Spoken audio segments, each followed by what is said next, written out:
یہ دیکھ رہا ہوں کہ ہم نے، آپ کو پتا ہے سب کو کہ ہم نے جرا اسپتال میں اسی نجکاری کے خلاف ایک الحمدللہ ایک بھرپور احتجاج کیا، ایک ریکارڈ کروایا، اور اس کے بعد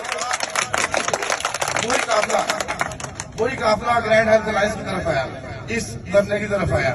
تو الحمدللہ ہم لوگوں نے وہاں پر کھڑے کھڑے جو اعلان کیے، اس میں وائی ڈی پنجاب نے آپ کو بتایا کہ جس طرح انہوں نے اوپیڈی سروسز بار بار ایک ایک کر کے ہر ہسپتال سے اٹھا لی جائیں گی، وہ اسی وجہ سے کیا ہے کہ ہم لوگ آپ لوگوں کے ساتھ کھڑے ہیں، اور انشاءاللہ العزیز ہر جگہ سے، ہر کونے سے ضلع اسپتال کے اس دن بھی لوگ نکلے اور آپ لوگوں کے ساتھ شامل ہوئے، اور انشاءاللہ ہم آپ لوگوں کے ساتھ کھڑے ہیں اور انشاءاللہ العزیز کھڑے رہیں۔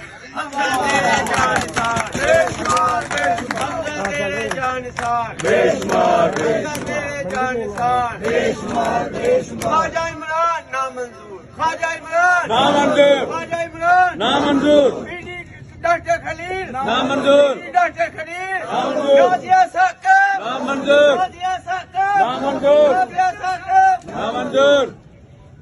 یہ لوگ یہاں پر اس لیے بیٹھے ہیں کہ ان لوگوں کو جب صبح اٹھتے ہیں ان کو پتہ ہی نہیں ہوتا کہ صبح ہماری نوکری ہے بھی کہ نہیں ہے۔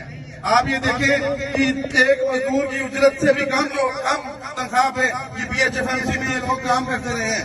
کس طرح ان لوگوں نے اپنی وہاں پر زندگیاں بنائی، کس طرح انہوں نے وہاں پر اپنے سیٹ اپ بنائے، اور جب صبح لوگ اٹھتے ہیں تو دیکھتے ہیں کہ ہماری نوکری کوئی نہیں۔ کیا حکومت ہماری ذمہ داری نہیں ہے؟ حکومت کی ذمہ داری نہیں ہے؟ قوم، یہ ساری قوم جو سی کس کی ذمہ داری ہے؟ ان لوگوں نے ووٹ دیے ہیں آپ کو، آپ ایک عوامی حکومت ہیں، تو خدارہ ہوش کے ناخن لیں، اور یہ جتنے بھی ہیلتھ کے یہ نوبل لوگ ہیں جو یہاں پر بیٹھے ہیں، آپ ان کے ساتھ بیٹھیں اور ایک مشترکہ لاہے بنائیں۔ انشاءاللہ یہ لوگ آپ کے ساتھ کھڑے ہوں گے، لیکن یہ دھرنا اس وقت تک جاری رہے گا جب تک کہ ہمارے تمام مطالبات منظور نہیں ہو جائیں گے۔